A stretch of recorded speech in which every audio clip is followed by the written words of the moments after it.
ನಾವೇನು ಭಿಕ್ಷಾ ಕೇಳ್ತಾ ಇದೀವಾ? ಇಲ್ಲ ಅಂದ್ರೆ ಅವ್ರ ಮನೆ ದುಡ್ಡು ಏನಾದ್ರು ಕೇಳ್ತೀವಾ? ಇಲ್ಲ ನನ್ ಕೊಡಿ, ಸಿದ್ದರಾಮಯ್ಯನ ಕೊಡಿ ಏನಾದ್ರು ಅಂತ ನಾವು ಕೇಳ್ತಾ ಇದೀವಾ?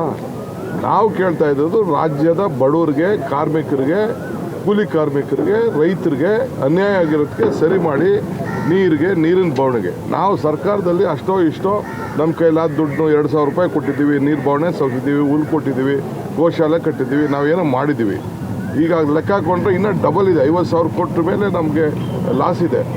ಆದರೂ ಕೂಡ ನಾವು ಮಾಡ್ತಾಯಿದ್ವಿ. ನಮ್ಗೆ ಯಾರು ಸಿದ್ದರಾಮಯ್ಯನಿಗೂ ಭಿಕ್ಷೆ ಬೇಡ, ಕರ್ನಾಟಕ ರಾಜ್ಯಕ್ಕೂ ಭಿಕ್ಷೆ ಬೇಡ. ನಮ್ಮ ಹಕ್ಕದು, ನಮ್ಮ ಹಕ್ಕನ್ನು ನಾವು ಈ ಸಂದರ್ಭದಲ್ಲಿ ನಾವು ಕೇಳ್ತಾ ಇದ್ದೀವಿ. ನಾವು ಹೇಳ್ತಾ ಇದ್ವಿ, ನಮಗೆ ಪೂರ್ಣವಾಗಿ ತಿರ್ಗಾ ಸೆಪ್ಟೆಂಬರಿಂದ ಇಲ್ಲಿವರೆಗೂ ಆಗಿರೋಂಥ ನಮಗೆ ಲಾಸನ್ನು ಕೂಡ ಸೇರಿಸಿ ನಮಗೆ ಕೊಡಬೇಕು. ನಮ್ಮ ಹೋರಾಟ ಇಲ್ಲಿಗೆ ನಿಲ್ಲೋದಿಲ್ಲ.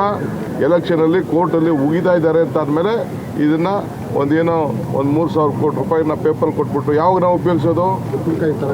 ಹೊಟ್ಟೆ ಹಸ್ತಾಗ್ತಾರೆ ನೀವು ಕೊಡಬೇಕಾಗಿರೋದು.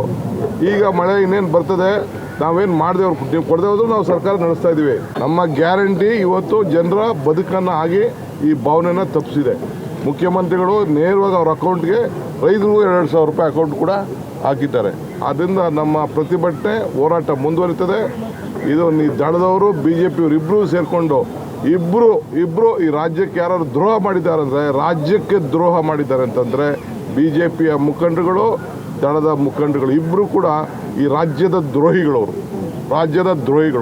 ರಾಜ್ಯದ ಹಿತಕ್ಕೆ ಯಾವತ್ತೂ ಕೂಡ ಧ್ವನಿ ಎತ್ತಲಿಲ್ಲ. ಇದು ನಾವು ಖಂಡಿಸ್ತೇವೆ. ನಮ್ಮ ಹೋರಾಟ ಮುಂದುವರಿತೇವೆ. ಜನರ ಮುಂದೆನೂ ನಮ್ಮ ಹೋರಾಟ ಆಗ್ತದೆ.